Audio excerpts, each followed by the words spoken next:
All right. Does anybody even remember? Nothing Uh, important happened. Everything went great, and then we left Lamortia, and everything was fine. let's see. Genie got her blood back. Yeah. Yeah, it was fine. Tinny got a bunny.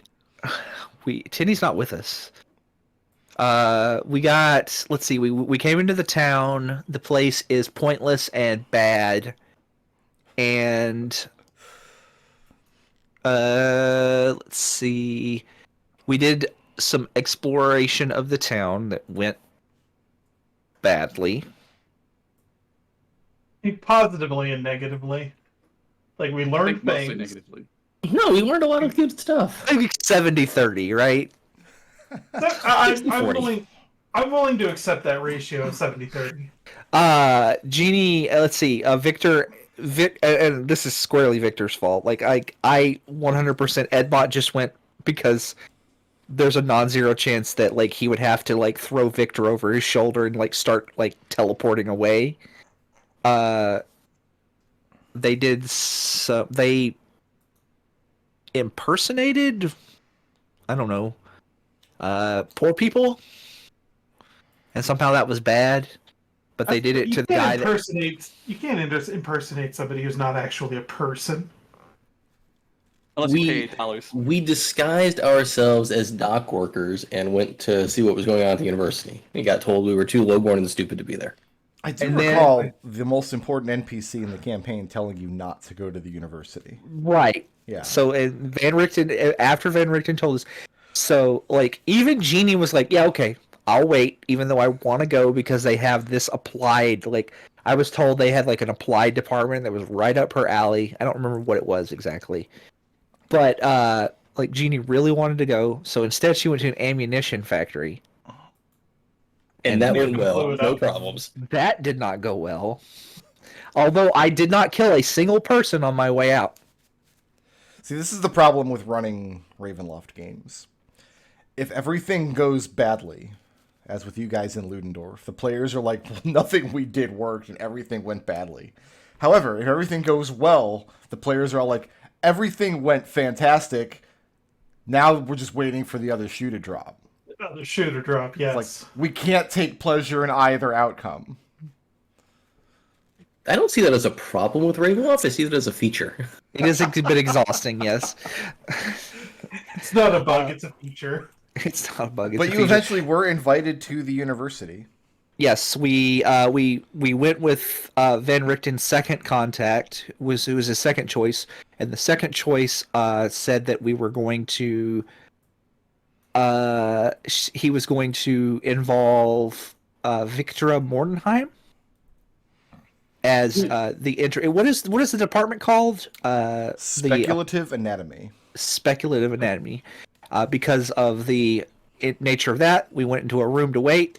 The guy said, Van Richten, like, let's go out here and get some coffee or something. And then the door clicked shut, and gas started spewing in the room, and we faded to black. There was like that whole JoJo, like, to be continued screen. I'm glad you remember, because I had no idea what we did last session. It's been a while. The only reason I probably remember is like it hasn't been 3 weeks for me since I saw it. It's been 2 because I put the video up. Well, so let's start here. How about a Constitution saving throw? I will also roll for Orson, I guess. Oh yeah, Orson's here. I need it. A 19. Okay. Let's see. I got. Genie got a 11. Okay. Orson got. Looking I for don't know. 12 or better. Well, Genie did not pass. Fuck you, Victor got a 3. Evie got a 15. Nor Edmont. Let's see. So- Orson did probably get a 12. So Genie, Victor, and Edmont didn't Yeah, make 12? he did. Nope. So you Orson hear the hiss did. of gas start to fill up the room. You guys watch as Genie, Victor, and Edmont, at the first whiff of the stuff, their eyes roll back and they lose control of their muscles and just collapse onto the floor, unconscious. Isn't Edmund immune to poison? Is this poison?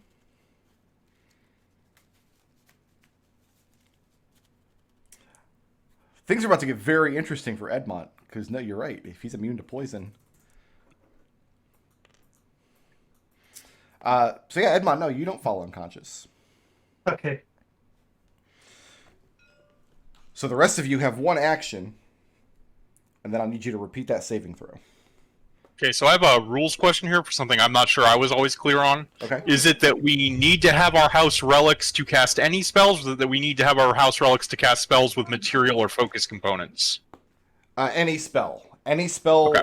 that doesn't list an M component, just consider it as having an M component for the purposes of that spell. Okay.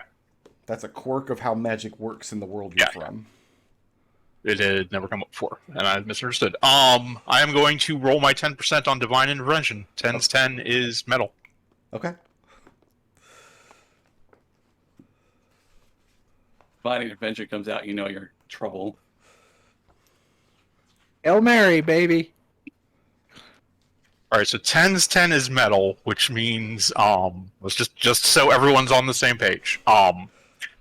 If this die is a 0, it works. If this die, and that's actually all that matters here, because a 1 0 is a 10, whereas a 0 0 is a 0 0 is 100. So a 1 0 is fine. So a 1 0 or 0 in anything, this works. 16, 19. Nope, nothing happens. Okay. Mark that off for the day. Edmont's, Evie, and Orson.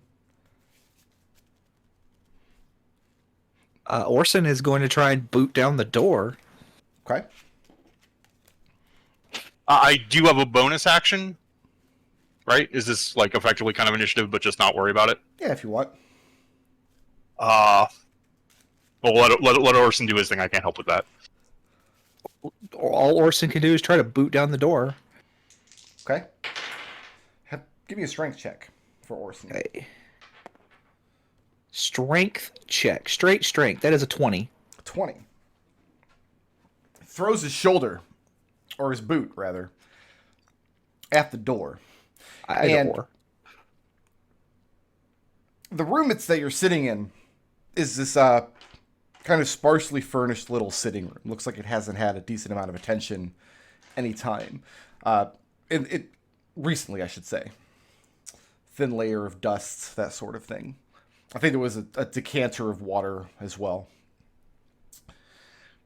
Orson throws his boot against the door, thinking that it's going to be similar to a door you would find in any sitting room, at an inn or a public house, or even in your manor. Sturdy wooden door. Instead, his boot contacts the metal plating on the inside of the door with a resounding thud. And he can feel it being braced on the other side by someone or something.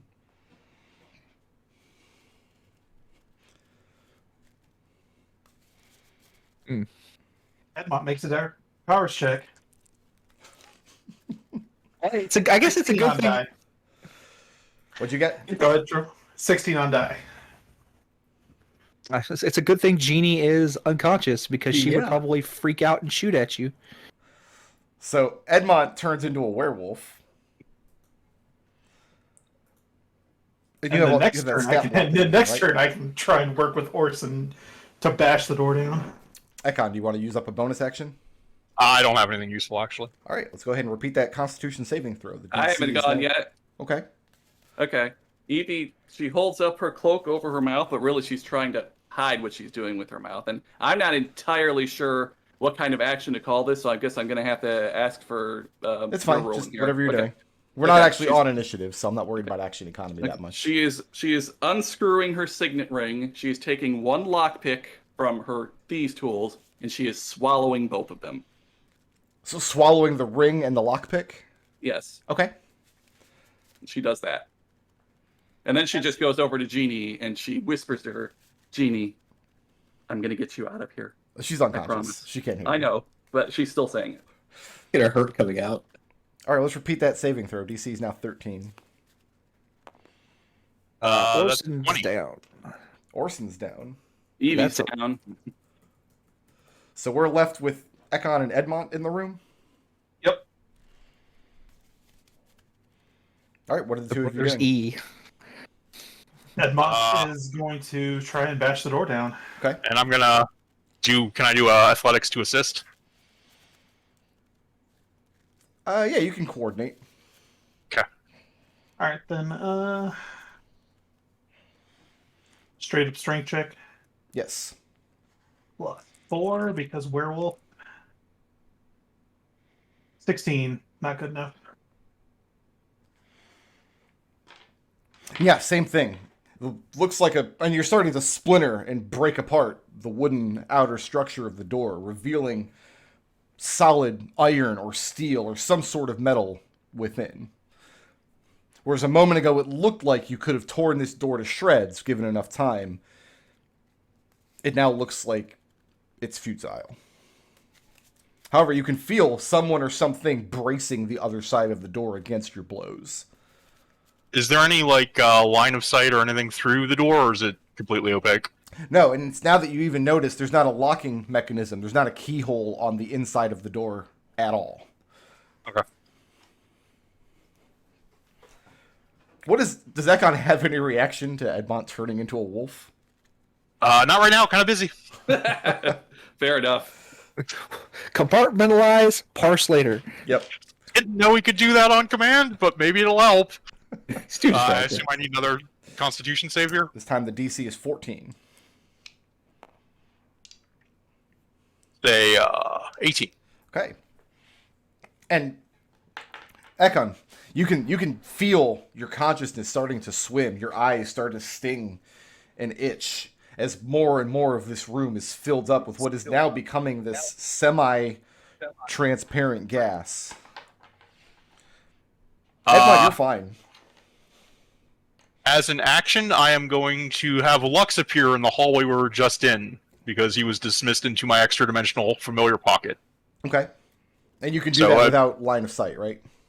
Yes, I did double check all of the rules behind that. I just need to be in a unoccupied space I am aware of within 30 feet. Okay. So yeah, just outside in the hallway. Someplace I saw along the way down. Yeah, just outside in the hallway. And you feel Lux on the other side. That's my whole action. That takes an action. Okay. Are you looking through Lux at the moment? That also takes an action, so. So you're doing that next time. Edmont, are you still throwing yourself against the door? Yep. Okay. 22. And I mean, you're throwing it with all of your strength and weight, but it is a solid metal door. Go ahead and repeat that New saving throw. Constitution save. DC is now Speak 15. in this form? Can you what? I made a 15. Speak in this form? Can you sneak in this form? Speak. Speak? Yeah. Of course. It's damn strong, brother. So now as an action, I can cast my sight through Lux's eyes. Standing outside of the door, you see a thin woman wearing a white lab coat and dark glasses concealing her eyes. She has short, cropped hair, and she has various, can only be described as scientific instruments, the kinds you've seen laying around Genie's workstation back at the manor. She's standing with her back against the far wall, with her hands together watching. In front of her, bracing against the door, are what can only be described as unspeakable horrors. Monstrosities, large, somewhat reptilian-looking creatures with bulging muscles and terrible claws. One of them has 3 limbs, 2 right arms jutting out of the one side of its body. The other one has this huge, almost comical underbite with razor-sharp teeth all around the bottom lip of its quickly drying out mouth. And both of these creatures have their shoulder up against the door. I need the one with 3 arms to make a DC 17 strength saving throw. Okay. As a bonus action. As what, a spell? No, telekinetic wild talent. I have a 23. Okay. New save. DC's now That 16. is a 17. Ekon, you are just lasting round after round. I need another DC 17 strength saving throw. Let's try the other one this time. The one with 2 arms but the large underbite? Yeah. 6. No, I'm sorry. 9. All right, he gets pushed 5 feet. Try now! So you shove the one away from the door. And are you still looking through Lux at this point? Yeah, I have to be casting my vision. I have to be able to see the target. So you shove the one back.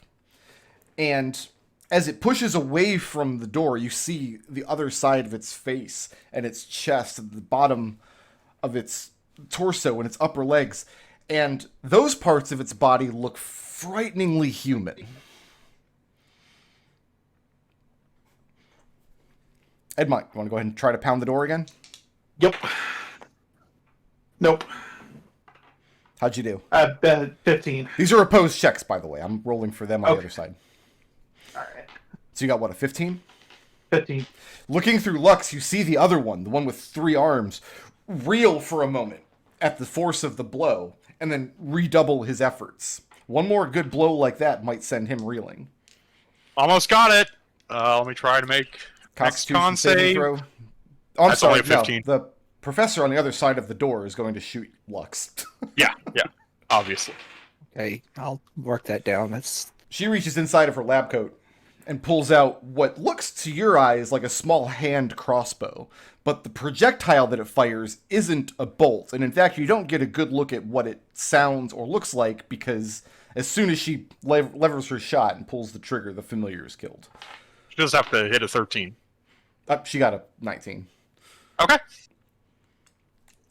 I only made a 15 on the next con save. So, Edmont, you watch your brother finally succumb in a coughing fit, collapsing to the ground on a heap. Give it one last try. Yeah, Edmont's going to give it one more try. The other guy's still picking himself up off the floor. You only got to beat it 12. I didn't. That's a 10. At that, you bang against the door. Shoulder starting to blister in pain. The strain of the muscles, breathing heavily. The poison in the room is not affecting you. Roll initiative. I have to take you down the old-fashioned way. You're immune to poison. 5. 5? Yep. This is the time. Let me go ahead and place yourself on the order. I only got a 6, so it's not going to matter for too much longer. Yeah. This is the time where everybody else in the party has to ask themselves, when it comes to their evil teammate, is he going to take this opportunity to fight, or is he going to try to run off? You hear the door click, and it opens up, and the 2 creatures, you're seeing them for the first time. The one standing next to the door that you were right there has human features from like its neck down to its groin and its upper legs, but its arms are badly mutated with these hellacious limbs, and it's got reptilian scales along the back edge of its arms, and 2 arms on the right side of its body. The second one, the one with the huge underbite, has picked itself up off the ground, and you can see that behind that one is the professor standing there, putting her hand crossbow away.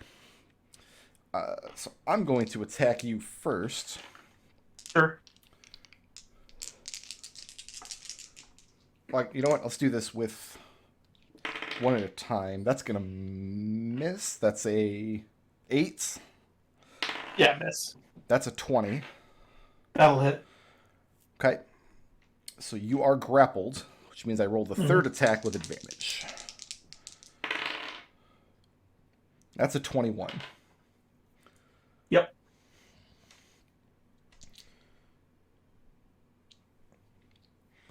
Bear with me just 1 second. This is a monster that I've wanted to use for a while, but I couldn't think of a fair way to do it.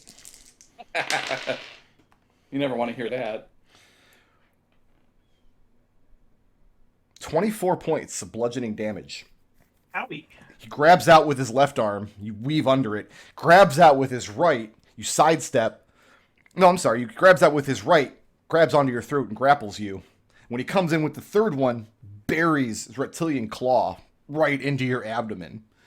You can hear your own blood spattering against the ground underneath you. The guy with the jaw, who does not get advantage on grappled creatures, but does get 2 attacks. I have a 19 and then a 17 to hit you. Both hit.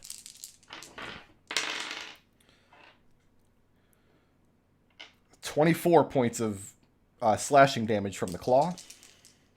Ooh. 16 from the bite. Oh, Edmont is badly bloodied. It is your turn, though. Edmont calls out, I yield.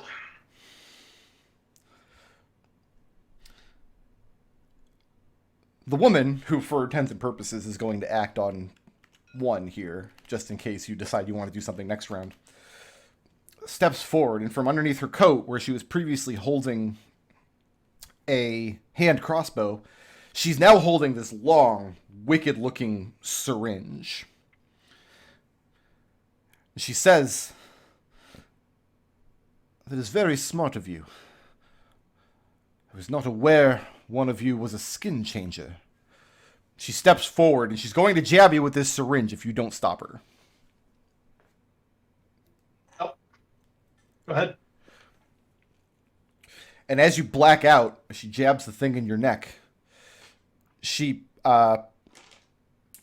gives you a backhanded compliment on escaping her notice, keeping your true nature so well hidden.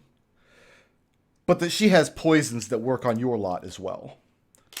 Give me a wisdom check before you black out.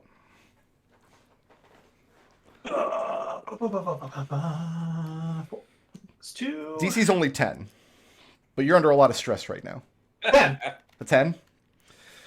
Yep. She's under the impression that your lycanthropy has made you immune to poison.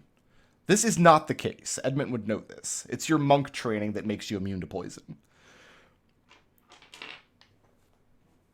Whether you can leverage that to use it to your advantage in the future or not, I don't know. But it is something you've learned. You know something that she doesn't.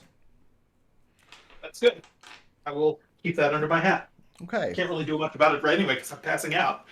Edmont, congratulations on ruining the scene that was only supposed to take like 2 minutes. And you're like, I'm immune to poison. Like, well, now I gotta do it the hard way. do everything the hard way. This monster's right out of the book, by the way. This is not even a Tome of Beast monster. That's valid. It's actually only CR8, so I don't know why you couldn't beat 2 CR8 monsters, Edmont. God, gave up. I want everybody to roll me everybody but Genie. Roll me Edmont, are you... I'll leave it up to you if you want to remain in your werewolf form or not when you wake up. Sorry, what was I rolling here? Nothing yet. I need Edmont to answer this question first. Yes. Yes? D8. Okay. And your constitution improves in that form, or was your constitution score already better? No, it improved to 18, so Okay. it'd be, yeah. I need everyone but Oh. Genie to make me a constitution check. Edmont, you can make this check at advantage. Because you were poisoned with a much different solution than they were. Evie got a 19. I just want to know who got the best. Does anybody beat that 19? Got a 15. 15. I did not beat a 19. Okay.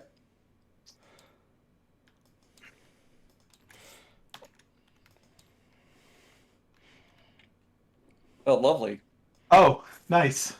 Yeah, this is one of my favorite maps. I've had this one on the laptop for like 2 years. Okay, so here's the 6 of you. Sure. Let me... Yep.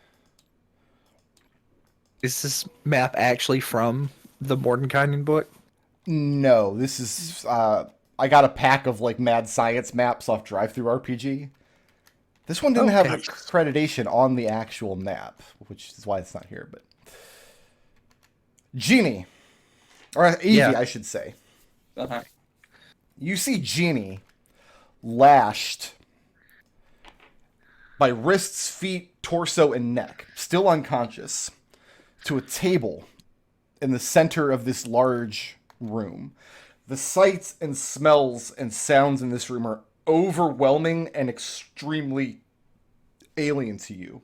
You yourself are in a small, like almost very cramped, like there's not even enough room for you to really lay down. So you wake up in this like aching sitting position, kind of half folded against this circular back wall. But the front of your prison is made of some sort of transparent glass, so you can see out of the room. You're over here. Looking to your left and right, you can see Victor and Orson still coiled up in the bottoms of their respective cages. Their cages are suspended over vats of some kind of terribly acrid smelling, bubbling fluid. Across the room, you can see Ekon and Edmont. Edmont is wedged into this cage, which was built for something human-shaped. He doesn't have an inch of room to work with. You don't turn into a large creature, do you? No. Okay, but you still gain in size. You gain all that strength and constitution, so... Yeah. There's also a sixth cell here, empty. These are suspended by chains over these vats. This woman is a woman in a lab coat, the one that Ekon saw earlier, is injecting Genie with something. You also see a similarly sized large vat in the center of this giant alien machine. There's some other creature underneath a large tarp, or a large cloth draped over it, also suspended over this vat. But this one, you can't see the actual cage. It's got a large white cloth draped over the top of it. Above where the woman is working, you see three... I'll draw these out, because these are pretty important.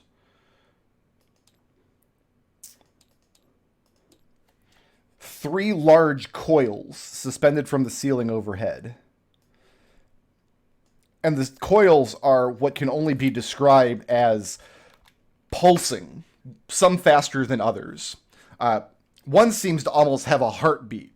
It will contract and then release, and then contract and then release. On the other side, it looks like a hummingbird. You almost can't follow the movement of it. The good news is you have all of your weapons and equipment. I mean, looking over at Orson's cage, he's slumped in the bottom, still asleep. But like his spear is just sitting there, propped up next to him. Didn't they take all our weapons? They did originally. Oh, we have them back now? That you do. Oh. Seems counterintuitive, but okay. You were not allowed to have them in the room because they were thinking they might have to spring these unspeakable horrors on you. They didn't want you fighting them. So I have my spell focus back and such? It's all laying there. All right. Inside of this little cage. Doesn't seem to be a way to open the door. And then you realize as you stand up and get to your feet a little bit, you realize the bottom of the cage is a metal mesh with some sort of covering underneath it. All right. So there's not a door to the cage as such. You would expect that the bottom of it opens up and you were placed in there at some point. I gather up all of my things. Okay. And then I'm going to address the woman. Dr. Mortenheim, I presume. And without even turning to face you, she holds up one finger in this very dismissive gesture.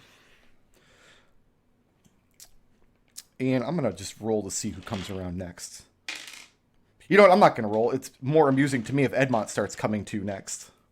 Because Edmont, you are crammed and cramped into this into this small cage. And you see everything that I just described for Evie.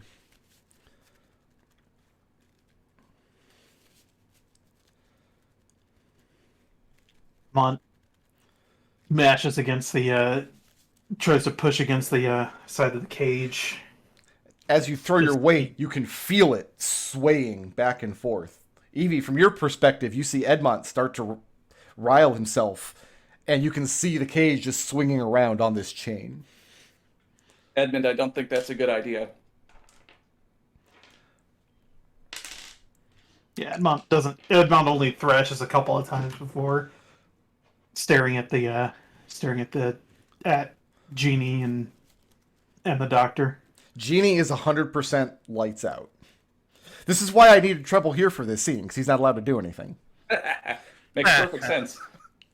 Ekon, you're the next person to kind of rouse yourself. And again, all of your equipment, all like the stuff that you were asked to turn over, has been returned to you in this cage. It's just sitting there. Weapons, spell focuses. None of you tried to hide anything except Evie swallowed some lockpicks, right? Well, I did that in case I need to break out of somewhere, but that's not what's happening. It was the plan B. And then Victor and Orson at last begin to rouse themselves, and you all see the predicaments that you're now standing in.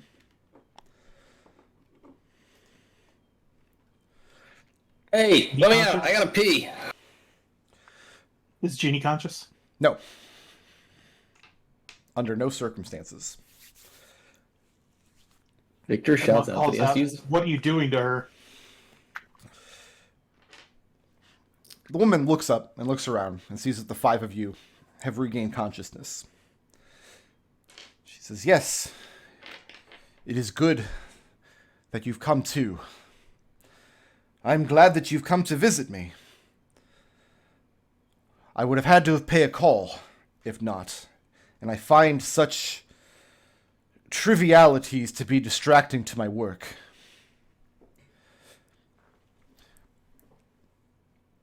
She reaches out and brushes the side of Genie's face with the back of her hand. She says, "I set out to make something beautiful, and it is broken, and you have brought it to me to be repaired." She nods. "This is good. This is correct." What are you talking about? Victor Are you responsible for her being the way she is?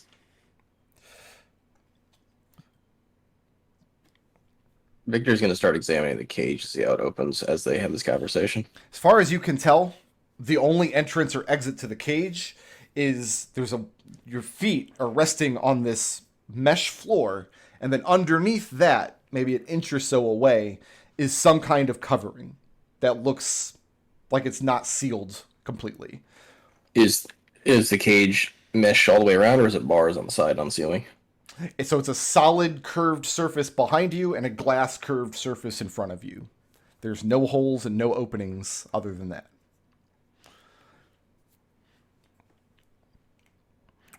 Edmont asks if this woman made Genie the way she is. She explains that to create something beautiful, most of humanity would reject it. It's in your nature, I suppose. Call it your soul, your spirits, the intangible part of you that resides. We've done measurements, you know. At the exact moment of a person's death, their body weighs 1/100th of a gram less than it did the moment before. Something has escaped, and it's that, she seems angry, intangible piece of humanity that has rejected the perfect forms that I am trying to build for it. And again, she strokes the side of Genie's face and hair, and her anger seems to diminish somewhat as she does so.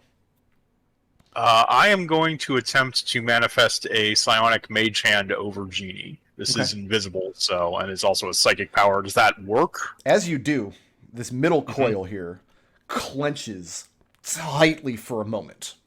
And for a moment, you see the hand start to materialize. I'm assuming you can see it, even though it's invisible to others. In my mind's eye, sure.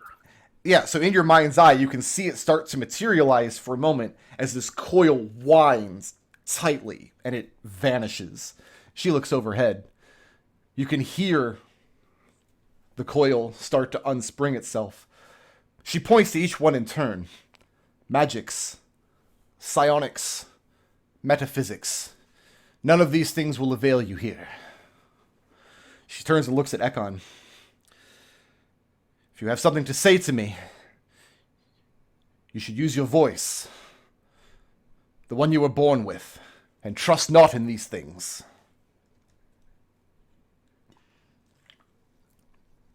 Ekon doesn't say anything.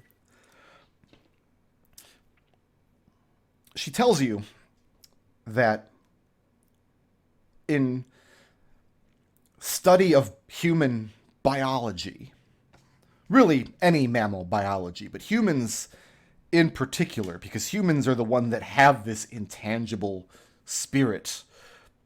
She says that's where she found the workaround. She found the glitch in human evolution that will allow her to create the more perfect form, because at the moment of human conception, the joinment of two people, in the case of the identical twin, is the spirit also joined. And in the splitting of it, my theory was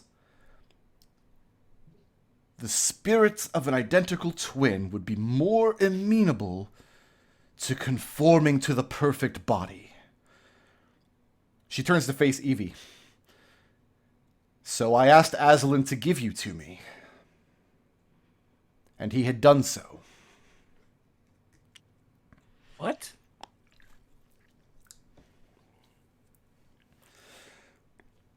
She explains that she selected Eugenia because she was told of her proclivities towards science, engineering, mechanisms. And in Eugenia, she thinks she had found a kindred spirit, somebody who would understand. The theory was correct, but the methodology was flawed. She shakes her head. We need a more stable compound. At this, she hops down. That's Genie. She hops down and head towards Ekon's vat. Reaches up with both hands, grabs hold of the bottom of his cage, and pulls. And as she does, Ekon, you see the floor slide away from you. So now it's just the mesh between you and the vat below. She sets it aside. And as she moves over to Edmont, she explains that in her next version of this perfect form is going to require a very large amount of organic material, which is going to be donated by the 5 of you who are Eugenia's blood relatives.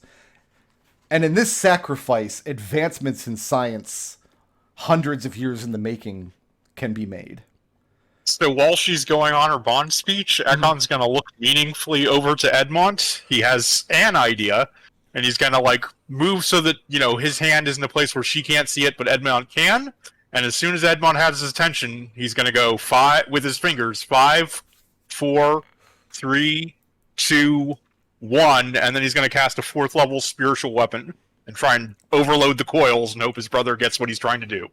Yep. Okay. And go ahead and you can mark... you know what? I'm not sure if you do mark the spell off in this case, actually. Because you're... I also have a cantrip to follow it up with. I'm putting as much magical energy out in 6 seconds as I can. Your psionic hand doesn't use a resource, does it? Right. Okay, I didn't think so. I'm just going to double check that. Because I think in 5e you might get to keep your spell slots here. So while Victor is distracted, Victor is going to try and manifest a psychic blade to see if it works. It doesn't. And the same thing, you see that center coil curl up for a moment. So can Victor see what Ekon is doing from where he's at? Everybody can see everything you're doing. You're in... And so Victor... Can Victor determine what Ekon's plan is? So This says that within the range, spells cannot be cast. I'm going to assume that means you attempt to cast the spell, it fails, but you don't actually lose the slot. Okay. And that's what happens here, both with your spiritual weapon and with your cantrip. This time, it's the coil to your left, the one that was throbbing like a hummingbird, tightly coils up. And you don't manage to overload it. Edmont was about to kick the bottom out of his cage, but then when he sees Ekon's spell fail, he's just going to stop. And you look down, Edmont, and you're standing on this. I mean, it's a sturdy mesh. It's not flimsy or anything, but all that's beneath you now is this vat of bubbling liquid. Yeah. We have everything on our inventories back? Like everything you were carrying when you came into the university. And Victor... Would like to point out that... Point out what? And I don't know where the bag of holding is, but I did give it to Ekon to hold. So yeah. Then yeah, the I bag was the of one who holding... put it in the box, so it would be on my character. If you were holding it going into the university, you have it now. Yes, I want to bring that up so that is like so if I end up somewhere by myself, I will not have my bag of holding. I just Victor, wanted that to be clear. She pulls the bottom out of your cage. And then she moves over to Orson. Okay, so Victor is going to... So there's just a mesh and then the acid stuff under, right? Mm-hmm. So Victor is going to brace himself against the cage so that if the mesh were to open, he wouldn't just fall through. And then he's going to take the decanter of endless water. Okay. He's going to point it downward. And he's going to start letting it flow. You upend the decanter. First of all, let's assume this is acid. Yes. Is that a good idea? You don't add water to acid. Like, does Victor know that though? Probably Yeah, not. Genie's unconscious. I don't know who's gonna say that. Alex bursts through the door. No, don't! That's probably where she got all this acid. Victor is like, oh, it's not time for our delivery. Yeah, she explains, I got all this wholesale from some asshole in Dunfoss. I don't know where he got it from. How high above the acid are they hanging? Is I guess the more question. A couple of feet.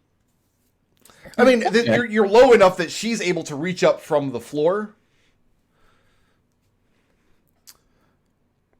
to grab the thing on the bottom of the cage. Let me read the description of this item real quick. You don't have to. There's the coil that just responded to Ekon's magic. Again, grabs itself super tightly as you upend the decanter. And holding the decanter, it feels like water is pouring out of it. But nothing does. Not even a trickle. Does the same thing happen if I say block and tackle and reach into the bag of holding? Anytime you try to engage a magic weapon, cast a spell or a cantrip, that left hand... Well, I guess it's only left hand for you and Edmont. But that one coil tenses up. How about me punching through this, hopefully glass and not transparent aluminum? She takes Orson's next. She says that she's done the calculations. How much organic material, how much of a DNA match the material will have to be to create this new form. And she wishes that you had brought some of your lesser cousins with you. The drunkard, perhaps, or the child would have been sufficient. It's unfortunate. And she pulls out the bottom of Orson's cage. And as soon as she does, I mean, Orson starts jabbing the floor with his spear, trying to get at her fingers, but cannot pierce through the mesh. So are the cages where they can swing, or how are they fixed to this? You can absolutely swing. If you throw your weight back and forth, you can feel yourself starting to swing. Victor is going to start. I think Orson is also going to do that. He's going to get back up and then just throw all his entire bulk into the thing to keep it to try and hit the doctor. So with the cage. Victor is going to start swinging the cage towards Evie, hoping that she'll get smart and try to swing her cage towards Victor. Okay, you're trying to crash the cages together. Yes. I see somebody's played Final Fantasy IX recently. Yeah. No, Brickroad, how about me just... Hopefully this is glass and not transparent aluminum or some nonsense like that. Are you trying to punch through punch through it? Punch, It's hard as metal. And what you It is succeed in transparent doing aluminum. is you get yourself swinging now in a more lateral direction, perpendicular to Victor. As she comes up below Evie, she looks up. She says, I apologize to you. Your form, your particular imperfection as a human specimen, there's more that could be done with you.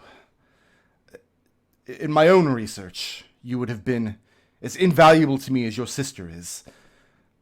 But it can't be helped. She pulls the floor out of Evie's cage as well. You want to skip the philosophy lesson and tell me what the hell you're doing? Ekon gets down on his knees and starts working at the edge of a mesh with his dagger. Okay. So suffice it to Seems say, right. all 5 of you are engaged in frantically trying to escape these cages. Evie's Yeah. talking to the doctor. Okay. Victor is glaring at Evie, wondering why the hell she's not helping. Evie, she tells you, perhaps she owes you the explanation at least. She's happy to oblige. She's a mad scientist. Of course she is. Oh yeah, She climbs up trying to get her monologuing. That's the goal. next to the white sheet. She reaches up, she pulls it down, and inside is a cage much like the one that all of you are in. But this one is filled with like a semi-blue transparent fluid. Suspended in the fluid is Genie. What the hell? Tubes running into her body, piercing her flesh at various points. Hairless, without clothing, and completely emaciated. Utterly skin and bones. Oh shit, she was worried about that. What the hell did you do to my sister? I tried to make her perfect, and today I will succeed. And then she turns back to the back side of the plate where your Genie, the one that you remember, is lashed to, and she begins working some kind of mechanisms on the back.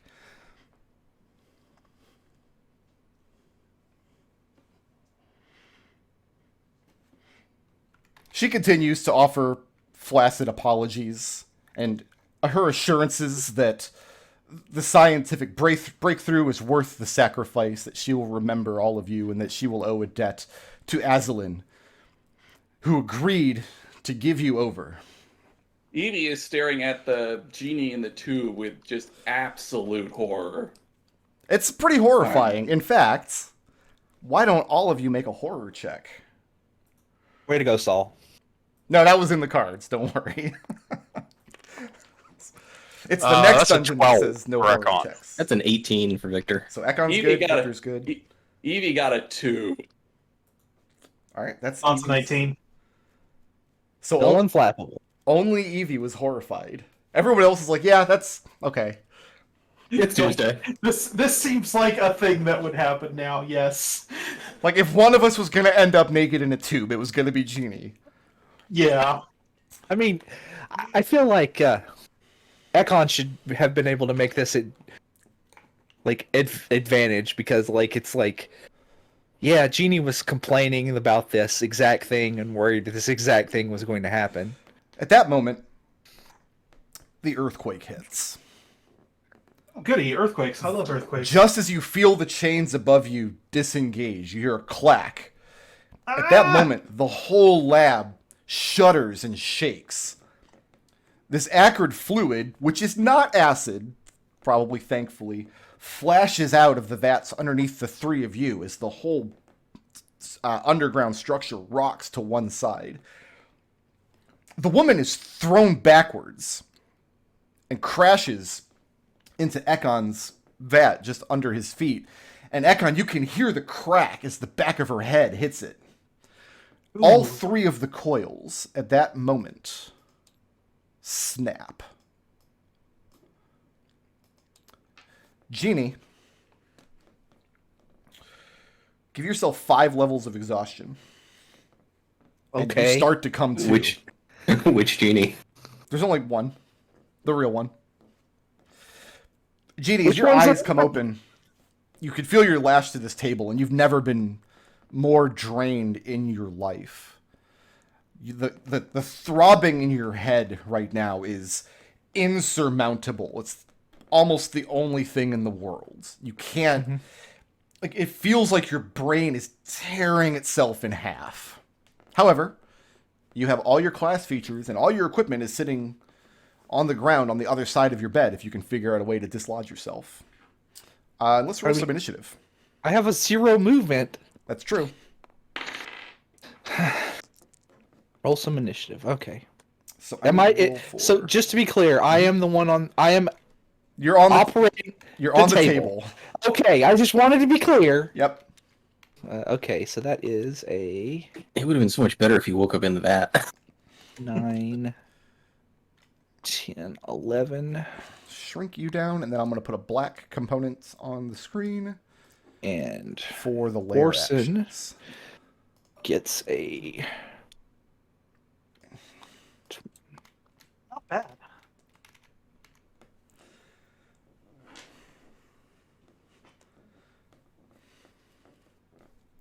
All right, who's at the top of my order? First up, we've got Victor at 23 with Orson on deck. So, Victor, you cannot see the doctor right now. She was thrown back away from you as the whole building shook. And the floor in front of you, at these 3 vats here, I guess I'll draw it out a little bit, if that will help. Let's make it, how about just nice and green?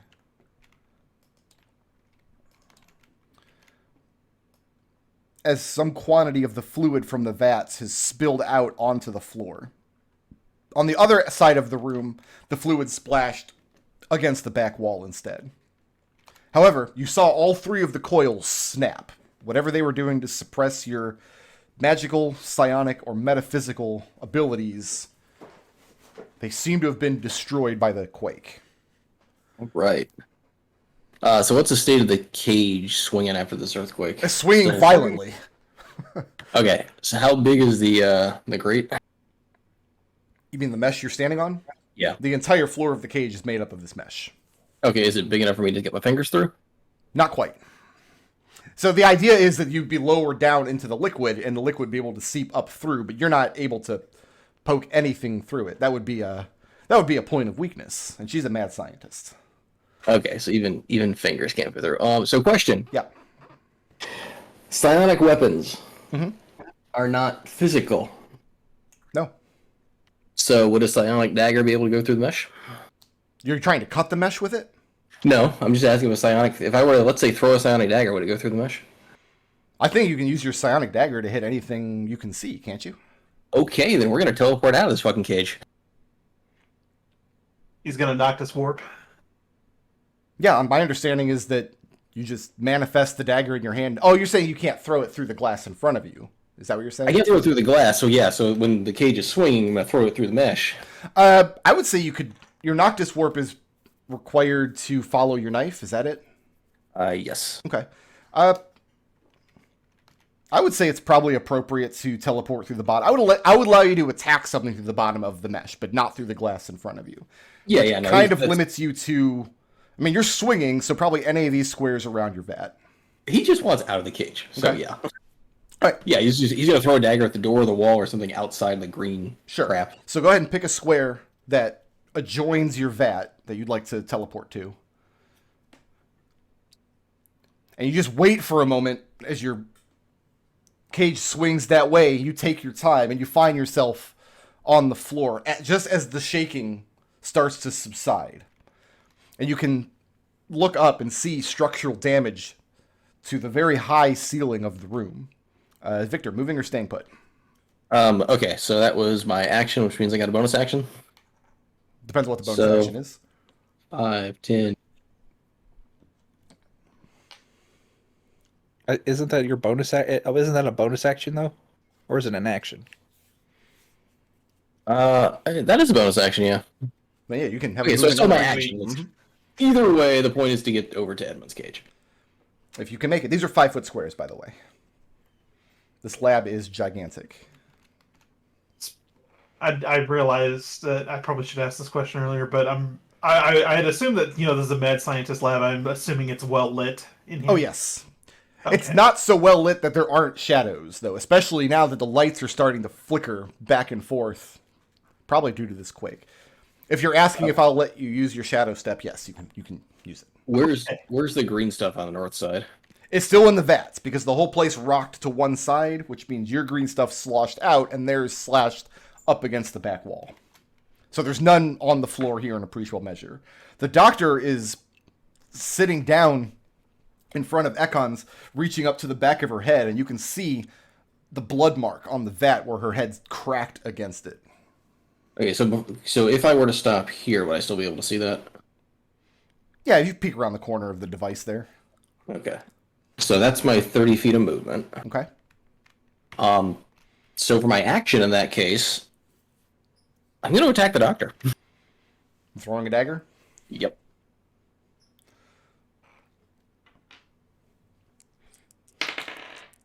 Okay. Okay, so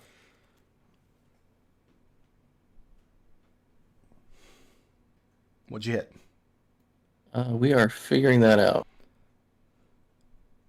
So that's an 18. Okay.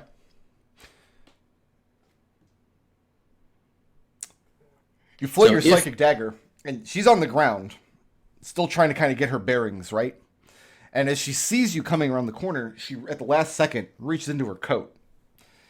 And a deflective shield pops up around her, increasing her AC, turning your hit into a miss.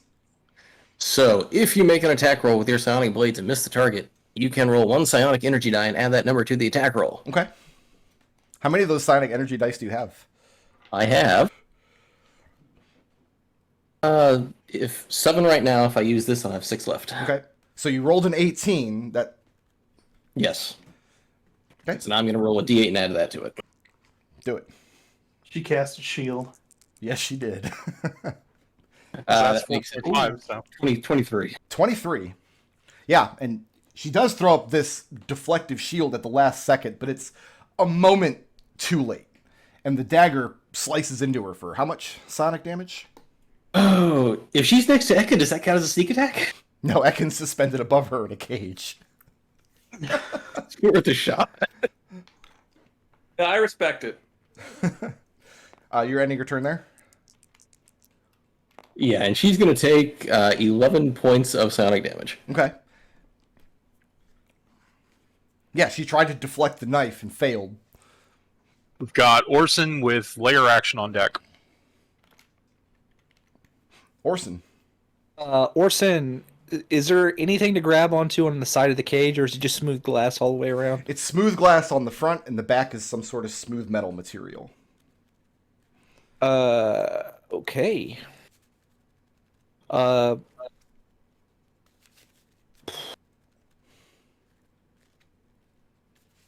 Orson, I guess, is going to use his turn to knock the cage back and forth. Okay. And then he's basically going to attack the bottom of the cage to try and pop it open when he's not over the strange green vat. Didn't that all drain out? No, some of it sloshed out, but no, it's still Okay. there. It's still mostly in the vat.